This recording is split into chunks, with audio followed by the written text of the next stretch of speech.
ಆಯ್ತಾ. MCQ questions ಮತ್ತು ಈ ಒಂದು 2 ಅಂಕದ ಪ್ರಶ್ನೆಯಲ್ಲಿ ನಿಮಗೆ ಔಟ್ ಆಫ್ ಔಟ್ ಮಾರ್ಕ್ಸ್ ಬೇಕಂದ್ರೆ 36 ಮಾರ್ಕ್ಸ್ ಬೇಕಂದ್ರೆ ಏನಿದೆಲ್ಲ ಕೆಳಗಡೆ ಕಮೆಂಟ್ ಬಾಕ್ಸ್ನಲ್ಲಿ ಲಿಂಕ್ ಕೊಟ್ಟಿರ್ತಾನೆ, ವಿಡಿಯೋ ನೋಡ್ಕೊಳ್ಳಿ. ಹಲೋ ಹಾಯ್ ಸ್ನೇಹಿತರೆ, welcome to education Kannada YouTube channel. ಸ್ನೇಹಿತರೆ, ಇವತ್ತಿನ ಈ ಒಂದು ವಿಡಿಯೋನಲ್ಲಿ ದ್ವಿತೀಯ PUC ಎಲ್ಲ ವಿದ್ಯಾರ್ಥಿಗಳಿಗೆ ಮೋಸ್ಟ್ ಇಂಪಾರ್ಟೆಂಟ್ ಮಾಹಿತಿ ಕೊಡ್ತಾ ಇದ್ದೇನೆ. ಸೊ ಎಲ್ಲ ವಿದ್ಯಾರ್ಥಿಗಳು ಈ ಒಂದು ವಿಡಿಯೋ ಪೂರ್ತಿ ಕೊನೆವರೆಗೆ ನೋಡಿ. ಓದಿದ್ದು ನನಗೆ ನೆನಪು ಬರ್ತಾ ಇಲ್ಲ ಮತ್ತು ಎಕ್ಸಾಮ್ ಕೂಡ ಇವಾಗ ಒಂದು 3 ಡೇಸ್ ಬಾಕಿ ಇದೆ ಇವಾಗ. ಸೊ ಮಾರ್ಚ್ 1ಕ್ಕೆ ಎಕ್ಸಾಮ್ ಇದೆ. ಸೊ ಎಲ್ಲ ವಿದ್ಯಾರ್ಥಿಗಳಿಗೆ ಏನಿದಿಲ್ಲ ಇವಾಗ ಪ್ರೆಷರ್ ಆಗ್ತಾ ಇರುತ್ತೆ. ಪ್ರಿಪೇರ್ ಆಗಿದ್ದು ಏನಿದೆಲ್ಲ ನೆನಪು ಬರಲ್ಲ ಲಾಸ್ಟ್ ಮೂಮೆಂಟ್ನಲ್ಲಿ. ಅಂದರೆ ನಾಳೆ ಎಕ್ಸಾಮ್ ಇತ್ತಂದರೆ ಆ ಒಂದು ಕ್ವಶನ್ಸ್ಗೆ ನೀವು ಆನ್ಸರ್ ನೋಡೋಕೆ ಹೋಗ್ತಿರಲ್ಲ, ಅವಾಗ ನಿಮಗೆ ಅದು ನೆನಪು ಬರಲ್ಲ. ಯಾಕೆ ನೆನಪು ಬರಲ್ಲ, ಇವತ್ತು ಈ ಒಂದು ವಿಡಿಯೋನಲ್ಲಿ ಇನ್ಫಾರ್ಮೇಷನ್ ಕೊಡ್ತಿದ್ದೀನಿ. ಎಲ್ಲ ವಿದ್ಯಾರ್ಥಿಗಳು ಈ ಒಂದು ವಿಡಿಯೋ ಪೂರ್ತಿ ಕೊನೆವರೆಗೆ ನೋಡಿ. ದ್ವಿತೀಯ PUC ಎಲ್ಲ ವಿದ್ಯಾರ್ಥಿಗಳಿಗೆ ಈ ಒಂದು ವಿಡಿಯೋ ಶೇರ್ ಮಾಡಿ ಆಯಿತಾ. ಸೆಕೆಂಡ್ PUC ಎಕ್ಸಾಮ್ 2024 ಇಲ್ಲಿ ಎಲ್ಲ ವಿದ್ಯಾರ್ಥಿಗಳಿಗೆ ನಾನು ಆಲ್ರೆಡಿ MCQ ಕ್ವಶನ್ಸ್ ಆಗಿರ್ಬೋದು ಮತ್ತು 2 ಅಂಕದ ಪ್ರಶ್ನೆ 5-6 ವಾಕ್ಯಗಳಲ್ಲಿ ಉತ್ತರಿಸೋ ಪ್ರಶ್ನೆಗಳು ಅಂದರೆ ಲಾಂಗ್ ಕ್ವಶನ್ಸ್ಗಳು ಎಲ್ಲ ಕೊಟ್ಟಿದ್ದೀನಿ ನಾನು ನಿಮಗೆ ಆಲ್ರೆಡಿ. ಸೊ ಎಲ್ಲ ವಿದ್ಯಾರ್ಥಿಗಳು ನೋಟ್ ಡೌನ್ ಮಾಡ್ಕೊಂಡಿದ್ದಾರೆ ಅಂತ ಅನ್ಕೊಂಡಿದ್ದೀನಿ. ಫಸ್ಟ್ ಎಕ್ಸಾಮ್ ಇದೆ ನಿಮ್ಮದು, ಓಕೆ, ಕನ್ನಡ ಸಬ್ಜೆಕ್ಟ್ ಇದೆ. Okay, first exam Kannada subject ಇದೆ ಮಾರ್ಚ್ 1ಕ್ಕೆ. ಸೊ ಎಲ್ಲ ವಿದ್ಯಾರ್ಥಿಗಳಿಗೆ ಇನ್ಫಾರ್ಮೇಷನ್ ಕೊಡ್ತಾ ಇದ್ದೇನೆ, ನೆನಪಿನಲ್ಲಿ ಇಟ್ಕೊಳ್ಳಿ. ಓಕೆ, ಇವಾಗ 3 ಡೇಸ್ ಇದೆ ಇವಾಗ ಆಯಿತಾ. ನೀವು ಓದಿದ್ದು ಯಾಕೆ ನೆನಪು ಬರ್ತಾ ಇಲ್ಲ ಅಂದರೆ, ಇವಾಗ ನಾನು ಕೊಟ್ಟಿರುವಂಥ ಕ್ವಶನ್ಸ್ಗಳು ಏನಿದಿಲ್ಲ, ನೀವು 4 ಅಂಕದ ಪ್ರಶ್ನೆಗಳಲ್ಲಿ ಮತ್ತು 3 ಅಂಕದ ಪ್ರಶ್ನೆಯಲ್ಲಿ, 3 ಅಂಕದ ಪ್ರಶ್ನೆ ಅಂದರೆ ಸಂದರ್ಭ ಪ್ರಶ್ನೆಗಳು ಮತ್ತು 4 ಅಂಕದ ಪ್ರಶ್ನೆಗಳು ಅಂದರೆ 4 ಅಂಕದ ಪ್ರಶ್ನೆಗಳು 5-6 ವಾಕ್ಯಗಳಲ್ಲಿ ಉತ್ತರಿಸೋ ಪ್ರಶ್ನೆಗಳಾಗಿರುತ್ತೆ. ಪದ್ಯ ಭಾಗದಲ್ಲಿ, ಗದ್ಯ ಭಾಗದಲ್ಲಿ ಮತ್ತು ಕೃಷ್ಣಗೌಡರ ಆನೆಯ ಮೇಲೆ ನಾನು ಆಲ್ರೆಡಿ ನಿಮಗೆ ಇಂಪಾರ್ಟೆಂಟ್ ಕ್ವಶನ್ಸ್ಗಳು ಕೊಟ್ಟಿದ್ದೇನೆ. ಇಲ್ಲೂ ಕೂಡ ಶೋ ಮಾಡ್ತಾ ಇದ್ದೇನೆ, ನೀವು ನೋಡ್ತಾ ಇರ್ಬೋದು. ಇದು 3 ಅಂಕದ ಪ್ರಶ್ನೆಗಳಾಗಿರುತ್ತೆ ಆಯಿತಾ. ಇವೆಲ್ಲ 4 ಅಂಕದ ಪ್ರಶ್ನೆಗಳಾಗಿರುತ್ತೆ. ನಾನು ಆಲ್ರೆಡಿ MCQ ಕ್ವಶನ್ ಮೇಲೆ, ಕನ್ನಡ ಸಬ್ಜೆಕ್ಟ್ ಮೇಲೆ MCQ ಕ್ವಶನ್ ಮೇಲೆ ಒಂದು ವಿಡಿಯೋ ಮಾಡಿದ್ದೇನೆ.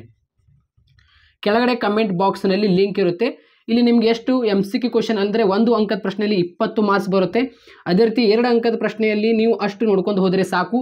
ಅಲ್ಲಿ ಫಿಕ್ಸ್ಡ್ ಕ್ವಶನ್ಸ್ಗಳು ಕೊಟ್ಟಿದ್ದೇನೆ 2 ಅಂಕದ ಪ್ರಶ್ನೆಯಲ್ಲಿ ಆಯಿತಾ. ಅಲ್ಲಿ ನಿಮಗೆ 16 ಮಾರ್ಕ್ಸ್ ಬರುತ್ತೆ. ಟೋಟಲ್ ಎಷ್ಟು ಮಾರ್ಕ್ಸ್ ಬಂತು ಇಲ್ಲಿ? 36 ಮಾರ್ಕ್ಸ್ ಏನಿದೆಯಲ್ಲ ನಿಮ್ಮ ಕಣ್ಮುಂದೆನೇ ಇದೆ ಆಯಿತಾ. 1 ಅಂಕದ ಪ್ರಶ್ನೆಯಲ್ಲಿ ಮತ್ತು 2 ಅಂಕದ ಪ್ರಶ್ನೆಯಲ್ಲಿ. ಇವಾಗ ನಿಮಗೆ 5-6 ವಾಕ್ಯಗಳಲ್ಲಿ ಉತ್ತರಿಸಿದ ಪ್ರಶ್ನೆಗಳಲ್ಲಿ ಮತ್ತು 3 ಅಂಕದ ಪ್ರಶ್ನೆಗಳು ಅಂದರೆ ಸಂದರ್ಭ ಪ್ರಶ್ನೆಗಳನ್ನು ಮತ್ತು 5-6 ವಾಕ್ಯಗಳಲ್ಲಿ ಉತ್ತರಿಸಿದ ಪ್ರಶ್ನೆಗಳು ಇಲ್ಲೇನು ಇವಾಗ ನಾನು ತೋರಿಸಿದ್ದೀನಲ್ಲ, ಇದರೊಳಗೆ ಕ್ವಶನ್ಸ್ಗಳು ಬಿಟ್ಟು ವಾರ್ಷಿಕ ಪರೀಕ್ಷೆಯಲ್ಲಿ ಯಾವುದೇ ಬರೋಕ್ಕೆ ಸಾಧ್ಯ ಇಲ್ಲ. ಯಾಕೆಂದರೆ ಅವೇ ಕ್ವಶನ್ಸ್ಗಳು ನಿಮಗೆ ಡೆಫಿನೆಟ್ಲಿ ಕ್ವಶನ್ಸ್ಗಳು ಅವೇ ಬರುತ್ತೆ ಆಯಿತಾ. ಓದಿದ್ದು ಯಾಕೆ ನೆನಪಿನಲ್ಲಿ ಬರಲ್ಲ ಅಂದರೆ, ನೀವು ಭಯಾಟ್ ಮಾಡ್ತೀರಾ ಸ್ನೇಹಿತರೆ. ನಾನು ಎಷ್ಟೋ ಬಾರಿ ಹೇಳಿದ್ದೀನಿ ನಾನು ನಿಮಗೆ, ಭಯಾಟ್ ಮಾಡೋಕ್ಕೆ ಹೋಗಬೇಡಿ. ಫಾರ್ ಎಕ್ಸಾಂಪಲ್ ಇವಾಗ ಕಥೆಯ ರೂಪದಲ್ಲಿ ನೀವು ನೆನಪಿನಲ್ಲಿ ಇಟ್ಕೋಬೇಕಾಗುತ್ತೆ. ಅಂದರೆ ಇವಾಗ ಫಾರ್ ಎಕ್ಸಾಂಪಲ್ ಯಾವುದೇ ಒಂದು ನೀವು ಪ್ರಶ್ನೆ ಓದುವಾಗ ಆ ಬುಕ್ನಲ್ಲಿ ಇಲ್ಲಾಂದರೆ ಆಥರ್ ಹೇಗೆ ಬರೆದಿರ್ತಾರೆ ನೋಡಿ, ಅವ್ರದ್ದೇ ಆದ ಮೈಂಡ್ನಲ್ಲಿ ಪಬ್ಲಿಕೇಶನ್ ಅವರು ಬರೆದಿರ್ತಾರೆ ಆಯಿತಾ. ಅದು ಬರೆದಿರುವಂಥ ನಿಮ್ಗೆ ಏನಿದೆಲ್ಲ ನೀವೇ ಕ್ಲಾರಿಟಿ ಮಾಡ್ಕೋಬೇಕು.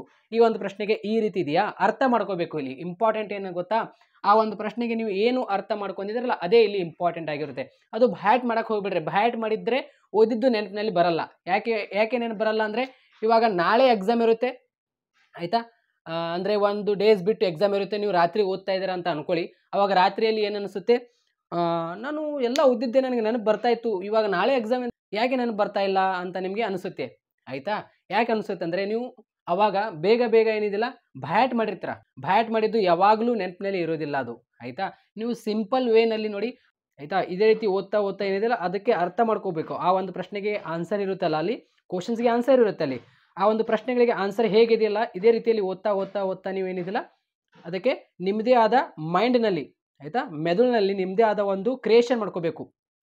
ಅಂದಾಗ ಅದು ನೆನಪಿನಲ್ಲಿ ಬರುತ್ತೆ ವಾರ್ಷಿಕ ಪರೀಕ್ಷೆಯಲ್ಲಿ ಆಯಿತಾ. ಕ್ವಶನ್ಸ್ಗಳಂತೂ ಫಿಕ್ಸ್ ಕ್ವಶನ್ಸ್ಗಳು ಕೊಟ್ಟಿದ್ದೇನೆ, ಇಂಪಾರ್ಟೆಂಟ್ ಕ್ವಶನ್ಸ್ಗಳು. ಅದಕ್ಕೆ ಆನ್ಸರ್ ನೋಡ್ಕೊಂಡು ಹೋಗ್ಬಿಟ್ರೆ ಆಯ್ತಲ್ಲ, ಇಷ್ಟೇ ಸ್ಟಡಿ ಮಾಡೋದು. ಇದರೊಳಗೆ ಏನಿದೆ ಎಲ್ಲ ಸಬ್ಜೆಕ್ಟ್ ಮೇಲೆ ಇಂಪಾರ್ಟೆಂಟ್ ಕ್ವಶನ್ಸ್ಗಳು ಕೊಡ್ತೇನೆ. ಇವಾಗ ನಾಳೆ ಎಕ್ಸಾಮ್ ಇತ್ತಂದರೆ ಇವತ್ತೇ ವಿಡಿಯೋ ಮಾಡ್ತೇನೆ, ಈ ರೀತಿ ವಿಡಿಯೋ ಮಾಡ್ತೇನೆ. ಸೊ ಎಲ್ಲ ವಿದ್ಯಾರ್ಥಿಗಳು ಯಾರು ಇದುವರೆಗೆ ನಮ್ಮ ಎಜುಕೇಷನ್ ಕನ್ನಡ ಯೂಟ್ಯೂಬ್ ಚಾನಲ್ಗೆ ಯಾರು ಸಬ್ಸ್ಕ್ರೈಬ್ ಇಲ್ಲ ಅಂದರೆ ಚಾನಲ್ಗೆ ಸಬ್ಸ್ಕ್ರೈಬ್ ಆಗಿ, ಹಾಗೂ ಬೆಲೆ ಮೇಲೆ ಕ್ಲಿಕ್ ಮಾಡಿ. ಪ್ರತಿಯೊಂದು ನಿಮಗೆ ತಪ್ಪದೇ ಬರುತ್ತೆ ಆಯಿತಾ. ಸಿಂಪಲ್ ವೇನಲ್ಲಿ ಓದ್ರಿ.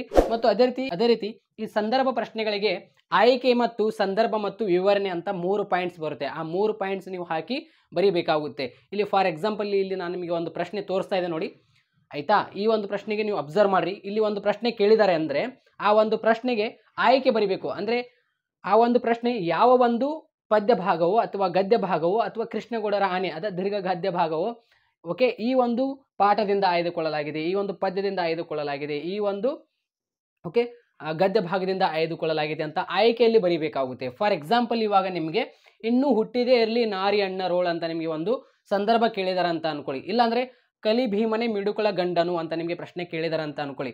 ಇದಕ್ಕೆ ನೀವು ಆಯ್ಕೆಯಲ್ಲಿ ಏನು ಬರೀತೀರಾ, ಆಯ್ಕೆ ಅಂತ ಪಾಯಿಂಟ್ ಹಾಕಬೇಕು. ಆಯ್ಕೆ ಅಂತ ಪಾಯಿಂಟ್ ಹಾಕಿ ಈ ಪ್ರಸ್ತುತ ವಾಕ್ಯವನ್ನು ಇನ್ನೂ ಹುಟ್ಟಿದೇ ಇರಲಿ ನಾರಿ ಅಣ್ಣರೋಳ್ ಎಂಬ ಪದ್ಯ ಭಾಗದಿಂದ ಆಯ್ದುಕೊಳ್ಳಲಾಗಿದೆ ಅಂತ ಬರೀಬೇಕಾಗುತ್ತೆ. ಇಲ್ಲಾಂದರೆ ಒಂದು ಪ್ರಶ್ನೆ ನಿಮಗೆ ನಮ್ಮ ಕಡೆ ಕೆಮ್ ಕಾಲಿಂಗ್ ಬಿಲ್ ಇದ್ದ ಹಾಗೆ ಅಂತ ಕೃಷ್ಣಗೌಡರ ಆನೆ ಮೇಲೆ ನಿಮಗೆ ಒಂದು ಸಂದರ್ಭ ಪ್ರಶ್ನೆ ಕೇಳಿದರೆ ಪ್ರಸ್ತುತ ಈ ಒಂದು ವಾಕ್ಯವನ್ನು ಕೃಷ್ಣಗೌಡರ ಆನೆಯ ದೀರ್ಘ ಭಾಗ ಸಂಕಲನದಿಂದ ಆಯ್ದುಕೊಳ್ಳಲಾಗಿದೆ ಅಂತ ಬರೀಬೇಕು. ಆಯ್ಕೆಯಲ್ಲಿ ಈ ರೀತಿಯಲ್ಲಿ ಬರೀಬೇಕಾಗುತ್ತೆ. ಇಲ್ಲಾಂದರೆ ಒಂದು ಹೂ ಹೆಚ್ಚಿಗೆ ಇಡುತ್ತೀನಿ ನಿನ್ನ ಗಟ್ಟಿ ಪಾದಕ್ಕೆ ಅಂತ ನಿಮಗೆ ಒಂದು ಪ್ರಶ್ನೆ ಇದೆಯಲ್ಲ, ಆ ಒಂದು ಪ್ರಶ್ನೆಗೆ ಸಂದರ್ಭ ಕೇಳಿದರೆ ಎಷ್ಟು ಸಲ್ಲಮ್ಮ ಹೇಳುವುದು ನಿನಗೆ ಅಂತ ಸಂದರ್ಭ ಇರುತ್ತೆ. ಈ ಒಂದು ವಾಕ್ಯವನ್ನು ಒಂದು ಹೂ ಹೆಚ್ಚಿಗೆ ಇಡುತ್ತೀನಿ ಎಂಬ ಪದ್ಯ ಭಾಗದಿಂದ ಆಯ್ದುಕೊಳ್ಳಲಾಗಿದೆ ಅಂತ ನೀವು ಬರೀಬೇಕಾಗುತ್ತೆ. ಆಯಿತಾ? ಅದೇ ರೀತಿ ನೀನು ಯಾವ ಸ್ಕೂಲಿನಲ್ಲಿ ಓದುತ್ತಿದ್ದೀಯೇ ಮತ್ತು ಪ್ರೆಸಿಡೆಂಟ್ ನಿಮ್ಮ ಯಶಸ್ಸಿನ ಗುಟ್ಟೇನು ಅಂತ ನಿಮಗೆ ಪ್ರಶ್ನೆ ಕೇಳಿದರೆ ಇವೆಲ್ಲ ನೀವು ಏನಿದೆಲ್ಲ ಅರ್ಥ ಮಾಡ್ಕೋಬೇಕು ಯಾವ ಒಂದು ಪಾಠದಲ್ಲಿ ಬರುತ್ತೆ ಅಂತ. ಪ್ರೆಸಿಡೆಂಟ್ ನಿಮ್ಮ ಯಶಸ್ಸಿನ ಗುಟ್ಟೇನು ಅಂತ ನಿಮಗೆ ಪ್ರಶ್ನೆ ಕೇಳಿದರೆ ಇದಕ್ಕೆ ನೀವು ಆನ್ಸರ್ ಯಾವ ರೀತಿಯಲ್ಲಿ ಬರೀತೀರಾ? ಈ ವಾಕ್ಯವನ್ನು HR ರಾಮಕೃಷ್ಣ ರಾವ್ ಬರೆದಿರುವ ಪ್ರಸ್ತುತ ಕಲಾಂ ಮೇಷ್ಟ್ರು ಕೃತಿಯ ಭಾಗ ಬದುಕನ್ನು ಪ್ರೀತಿಸಿದ ಸಂತ ಎಂಬ ಪಾಠದಿಂದ ಆರಿಸಿಕೊಳ್ಳಲಾಗಿದೆ ಅಂತ ಬರೀಬೇಕಾಗುತ್ತೆ. ಇಲ್ಲಾಂದರೆ ಇಲ್ಲಿ ವೇಟ್ ಮಾಡಿ, ನಾನು ನಿಮಗೆ ಹೇಳುತ್ತೇನೆ ಸಂದರ್ಭ ಹೇಗೆ ಬರೀಬೇಕಂತ ಮತ್ತು 5-6 ವಾಕ್ಯಗಳಲ್ಲಿ ಪ್ರಶ್ನೆಗಳಿಗೆ ಹೇಗೆ ಆನ್ಸರ್ ಮಾಡಬೇಕಂತ ನಾನು ನಿಮಗೆ ತೋರಿಸುತ್ತೇನೆ. ಸೊ ಇದಷ್ಟು ಮಾಡ್ಕೊಳ್ಳಿ ಆಯಿತಾ. MCQ ಕ್ವಶನ್ಸ್ ಮತ್ತು ಈ ಒಂದು 2 ಅಂಕದ ಪ್ರಶ್ನೆಯಲ್ಲಿ ನಿಮಗೆ ಔಟ್ ಆಫ್ ಔಟ್ ಮಾರ್ಕ್ಸ್ ಬೇಕಂದರೆ 36 ಮಾರ್ಕ್ಸ್ ಬೇಕಂದರೆ ಏನಿದೆಲ್ಲ ಕೆಳಗಡೆ ಕಮೆಂಟ್ ಬಾಕ್ಸ್ನಲ್ಲಿ ಲಿಂಕ್ ಕೊಟ್ಟಿರ್ತೇನೆ, ವಿಡಿಯೋ ನೋಡ್ಕೊಳ್ಳಿ. ನೋಡಿ ಇಲ್ಲಿ 20 ಮಾರ್ಕ್ಸ್ ಬರುತ್ತೆ MCQ ಕ್ವಶನಲ್ಲಿ. 10 MCQ ಕ್ವಶನ್, 5 ಖಾಲಿ ಬಿಟ್ಟ ಸ್ಥಳ, 5 ಮ್ಯಾಚ್ ದ ಫಾಲೋಯಿಂಗ್ ಕ್ವಶನ್ ಅಂದರೆ ಹೊಂದಿಸಿ ಬರೀರಿ. ಇಲ್ಲಿ ನಿಮಗೆ 20 ಮಾರ್ಕ್ಸ್ ಬಂತು. ಇಲ್ಲಿ ಪದ್ಯ ಭಾಗದಲ್ಲಿ ಗದ್ಯ ಭಾಗದಲ್ಲಿ ಕೃಷ್ಣಗೌಡರ ಆನೆಯ ಮೇಲೆ ಎಲ್ಲ ನಿಮಗೆ 3 ಕೂಡಿಸಿ ಇಲ್ಲಿ 16 ಮಾರ್ಕ್ಸ್ ಬರುತ್ತೆ 2 ಅಂಕದ ಪ್ರಶ್ನೆಯಲ್ಲಿ. ಇಲ್ಲಿ ಎಷ್ಟಾಯಿತು ಟೋಟಲ್ 20 + 16 ಎಷ್ಟು 36 ಮಾರ್ಕ್ಸ್ ಬರುತ್ತೆ 1 ಅಂಕದ ಪ್ರಶ್ನೆ ಮತ್ತು 2 ಅಂಕದ ಪ್ರಶ್ನೆಯಲ್ಲಿ. ಕೆಳಗಡೆ ಕಮೆಂಟ್ ಬಾಕ್ಸ್ನಲ್ಲಿ ಲಿಂಕ್ ಕೊಟ್ಟಿದ್ದೇನೆ. ಇವಾಗ ಬಹಳ ದಿನ ಏನು ಉಳಿದಿಲ್ಲ, ಬೇಗ 3 ಡೇಸ್ ಇದೆ, ಬೇಗ ಏನಿದಿಲ್ಲ ನೋಡ್ಕೊಳ್ಳಿ. ರಿವಿಷನ್ ಮಾಡಬೇಕು. ರಿವಿಷನ್ ಮಾಡಿರಿ ಸ್ನೇಹಿತರೆ. ರಿವಿಷನ್ ವೆರಿ ಇಂಪಾರ್ಟೆಂಟ್ ಆಗಿರುತ್ತೆ. ರಿವಿಷನ್ ಮಾಡಿರಿ. ರಿವಿಷನ್ ಈಸ್ ವೆರಿ ಇಂಪಾರ್ಟೆಂಟ್ ಆಯಿತಾ. ನಾವು ಎಷ್ಟು ರಿವಿಷನ್ ಮಾಡ್ತಿರಲ್ಲ ಈ ಒಂದು ರಿವಿಷನ್ ನಿಮಗೆ ಡೆಫಿನೆಟ್ಲಿ ಹೇಳ್ತೀನಿ ನಿಮಗೆ ವಾರ್ಷಿಕ ಪರೀಕ್ಷೆಯಲ್ಲಿ ಬಹಳಷ್ಟು ಹೆಲ್ಪ್ ಮಾಡುತ್ತದೆ. ಯಾಕೆಂದರೆ ಈ ರಿವಿಷನ್ ವರ್ಡ್ ಏನಿದೆಯಲ್ಲ ನೀವು ಪ್ರಶ್ನೆಗಳಿಗೆ ಆನ್ಸರ್ ನೋಡಿ ಏನಿದೆಯಲ್ಲ ಆ ಪ್ರಶ್ನೆಗಳಿಗೆ ನೀವು ಆನ್ಸರ್ ನೋಡಿ ನಿಮ್ಮದೇ ಆದ ಮೈಂಡ್ನಲ್ಲಿ ನೀವು ಕ್ರಿಯೇಷನ್ ಮಾಡ್ಕೋತೀರಾ. ಓದಿ ಏನಿದೆಯಲ್ಲ ಅದು ನಿಮಗೆ ಏನಾಗ್ಬಿಡುತ್ತೆ, ಅದು ಡೆಫಿನೆಟ್ಲಿ ವಾರ್ಷಿಕ ಪರೀಕ್ಷೆಯಲ್ಲಿ ನೆನಪು ಬಂದೇ ಬರುತ್ತೆ. ಆ ಪ್ರಶ್ನೆಗಳಿಗೆ ಏನಿದೆಯಲ್ಲ ಅಬ್ಸರ್ವ್ ಮಾಡಿ ಅದೇ ರೀತಿ ಬಯಾಟ್ ಮಾಡೋಕ್ಕೆ ಹೋಗಬಾರ್ದು. ಅದಕ್ಕೆ ಈ ರೀತಿ ಅಬ್ಸರ್ವ್ ಮಾಡಿ ಬಯಾಟ್ ಮಾಡೋಕ್ಕೆ ಹೋಗಬಾರ್ದು. ಸಿಂಪಲ್ ವೇನಲ್ಲಿ ಓದಬೇಕು. ಒಂದು ಕ್ವಶನ್ಸ್ ಕೊಟ್ಟಿದ್ದಾರಂದರೆ ಇವಾಗ ಒಂದು ಕ್ವಶನ್ಸ್ ನಾನು ಏನು ಎಲ್ಲ ಕ್ವಶನ್ಸ್ಗಳು ಕೊಟ್ಟಿದ್ದೀನಲ್ಲ ಅದಕ್ಕೆ ಆನ್ಸರ್ ಸಿಂಪಲ್ ಇದೇ ರೀತಿ ಓದ್ಕೊಂಡು ಹೋಗ್ರಿ. ಮೈಂಡ್ ಏನಿದೆಯಲ್ಲ ಕೂಲ್ ಆಗಿಡಿ ಆಯಿತಾ. ಟೆನ್ಷನಿಂದ ಓದಕ್ಕೆ ಹೋಗಬೇಡ್ರಿ. ಟೆನ್ಷನಿಂದ ಓದಿದರೆ ಏನಿದಿಲ್ಲ ನಿಮಗೆ ನೆನಪೇ ಬರಲ್ಲ ವಾರ್ಷಿಕ ಪರೀಕ್ಷೆಯಲ್ಲಿ ಆಯಿತಾ. ಈ ರೀತಿ ಮಾಡಿರಿ. ಆಪ್ಷನ್ಸ್ಗಳು ಸರಿಯಾಗಿ ಹಾಕಿರಿ ಅಂತ ಹೇಳಿದೆ ನಾನು. ಈ ರೀತಿ ನಿಮ್ಮದು ಆನ್ಸರ್ ಸೀಟ್ ಇರುತ್ತೆ, ಈ ರೀತಿ ಮಾರ್ಜನ್ ಇರುತ್ತೆ. ಇಲ್ಲಿ ಹೊರಗಡೆನೆ ಕ್ವಶನ್ ನಂಬರ್ 1 ಅಂತ ಹಾಕಿ ಆಪ್ಷನ್ ಒಳಗಡೆ ಎ ಇದ್ದರೆ ಆಪ್ಷನ್ ಎ ಒಳಗಡೆ ಹಾಕಬೇಕು. ಇಲ್ಲಿ ಕ್ವಶನ್ ನಂಬರ್ ಒಳಗಡೆ ಹಾಕಿ ಆಪ್ಷನ್ ಈ ರೀತಿ ಹಾಕಬಾರ್ದು, ಇದು ತಪ್ಪು ಆಯಿತಾ. ಕ್ವಶನ್ ನಂಬರ್ ಹೊರಗಡೆ ಇರಬೇಕು. ಈ ಒಂದು ಲೈನ್ ಕೊಟ್ಟಿರ್ತಾರಲ್ಲ ಅವರು ಲೈನ್ ಕೊಟ್ಟಿರ್ತಾರೆ ನೋಡಿ ಈ ರೀತಿ ಆಯಿತಾ. ಇಲ್ಲೇ ಬರಿಬೇಕು. ಇಲ್ಲಿ ಪ್ರಶ್ನೆ ಸಂಖ್ಯೆಗಳ ಹಾಕಬೇಕು. ಎಲ್ಲ ವಿದ್ಯಾರ್ಥಿಗಳು ಗೊತ್ತಿದೆ. ಆ ರೀತಿ ಮಾಡಿ. ಮತ್ತು ಪ್ರಾರಂಭದಲ್ಲಿ MCQ ಕ್ವಶನ್ ಇರಬೇಕಂತ ಹೇಳಿದ್ದಾರೆ. ಪ್ರಾರಂಭದಲ್ಲಿ MCQ ಕ್ವಶನ್ಸ್ ಇರಬೇಕು. ಸೊ ಎಲ್ಲ ವಿದ್ಯಾರ್ಥಿಗಳಿಗೆ ಗೊತ್ತಿರಲಿ. ಅಂದರೆ MCQ ಕ್ವಶನ್ಸು 2 ಅಂಕದ ಪ್ರಶ್ನೆಯಲ್ಲಿ ಏನಿದೆಯಲ್ಲ ನೀವು ಸ್ಟಾರ್ಟಿಂಗ್ ಪುಟದಲ್ಲಿ ಬರೆಯೋಕ್ಕೆ ಟ್ರೈ ಮಾಡಿರಿ ಅಂತ ಹೇಳಿದ್ದಾರೆ ಅವರು, ಕರ್ನಾಟಕ ಶಾಲಾ ಪರೀಕ್ಷೆ ಮತ್ತು ಮೌಲ್ಯ ನಿರ್ಣಯ ಮಂಡಳಿಯವರು. ಈ ಗ್ರಾಮರ್ನಲ್ಲಿ ನಿಮಗೆ 8 ಮಾರ್ಕ್ಸ್ ಬರುತ್ತೆ ಆಯಿತಾ. ಈ ಗ್ರಾಮರ್ನಲ್ಲಿ ನಿಮಗೆ 8 ಮಾರ್ಕ್ಸ್ ಬೇಕಂದರೆ ಕೆಳಗಡೆ ಕಮೆಂಟ್ ಬಾಕ್ಸ್ನಲ್ಲಿ ಲಿಂಕ್ ಕೊಟ್ಟಿರ್ತೀನಿ, ವಿದ್ಯಾರ್ಥಿಗಳು ನೋಡ್ಕೊಳ್ಳಿ. ಯಾಕಂದರೆ ಗ್ರಾಮರ್ ನಾನು ಒಂದು ಸಪ್ರೇಟಾಗಿ ಒಂದು ವಿಡಿಯೋ ಮಾಡಿದ್ದೇನೆ, ಅದಷ್ಟೇ ನೋಡ್ಕೊಂಡ್ರೆ ಸಾಕು ನೋಡ್ರಿಪ್ಪ. ಇಲ್ಲಿ ನಿಮ್ಗೆ ಎಷ್ಟು ಮಾರ್ಕ್ಸ್ ಬರುತ್ತೆ? 8 ಮಾರ್ಕ್ಸ್ ಬರುತ್ತೆ. ನಿಮ್ಗೆ ಏನೇನು ಕೇಳ್ತಾರೆ ಅಲ್ಲಿ, ಇವಾಗ ಫಾರ್ ಎಕ್ಸಾಂಪಲ್ ಪದಗಳ ಅರ್ಥ ಆಗಿರಬಹುದು, ಮತ್ತು ನಾನಾರ್ಥಕ ಮತ್ತು ಸಮಾನಾರ್ಥಕ, ಧಾತು ರೂಪ, ನುಡಿಗಟ್ಟುಗಳು ಮತ್ತು ದ್ವಿರುಕ್ತಿಗಳು, ಗುಣವಾಚಕಗಳು, ವಿಭಕ್ತಿಯ ಪ್ರತ್ಯಯಗಳು ಕೇಳ್ತಾರೆ, ನಿಷೇಧಾರ್ಥಕ ರೂಪ ಕೇಳ್ತಾರೆ, ಮತ್ತು ಒಂದು ಪ್ರಬಂಧ ಕೇಳ್ತಾರೆ, ಮತ್ತು ಒಂದು ಪತ್ರಲೇಖನ ಕೇಳ್ತಾರೆ. ಈ ಒಂದು ಪತ್ರಲೇಖನ ಮತ್ತು ಪ್ರಬಂಧ ಹೇಗೆ ಬರೀಬೇಕಂತ ನಾನು ಆಲ್ರೆಡಿ ವಿಡಿಯೋ ಮಾಡಿದ್ದೇನೆ. ಸೊ ಅದಕ್ಕೆ ಹೇಳುವುದೇನೆಂದರೆ ಕೆಳಗಡೆ ಕಮೆಂಟ್ ಬಾಕ್ಸ್ನಲ್ಲಿ ನಾನು ಲಿಂಕ್ ಕೊಟ್ಟಿರ್ತೇನೆ, 3 ವಿಡಿಯೋಗಳ ಲಿಂಕ್. ಒಂದು MCQ ಕ್ವಶನ್, ಒಂದು 2 ಅಂಕದ ಪ್ರಶ್ನೆ, ಮತ್ತು ಅದೇ ರೀತಿ ಇದು ಈ ಗ್ರಾಮರ್ ವಿಡಿಯೋಗಳ ಲಿಂಕ್ ಕೊಟ್ಟಿರ್ತೇನೆ. ಸೊ ಅದಷ್ಟು ನೋಡ್ಕೊಂಡ್ರೆ ಸಾಕು ನೋಡ್ರಿ. ಡೆಫಿನೆಟ್ಲಿ ಹೇಳ್ತೀನಿ, ವಾರ್ಷಿಕ ಪರೀಕ್ಷೆಯಲ್ಲಿ ನೀವು ಏನಿದಿಲ್ಲ ಔಟ್ ಆಫ್ ಔಟ್ ರಿಸಲ್ಟ್ ಮಾಡ್ಕೋತೀರಾ. 80 to 80 ಆರಾಮಾಗಿ ನೀವು ರಿಸಲ್ಟ್ ಮಾಡ್ಕೋಬೇಕಂದ್ರೆ ಇದಷ್ಟು ಫಾಲೋ ಮಾಡಿರಿ ಆಯಿತಾ.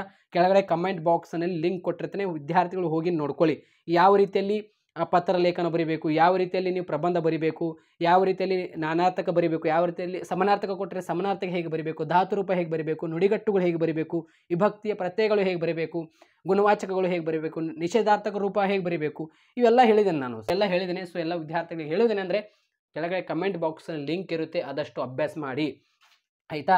ಇಲ್ಲಿ 36 ಪ್ಲಸ್ ಇಲ್ಲಿ 8 ಮಾರ್ಕ್ಸ್ ಬರುತ್ತೆ.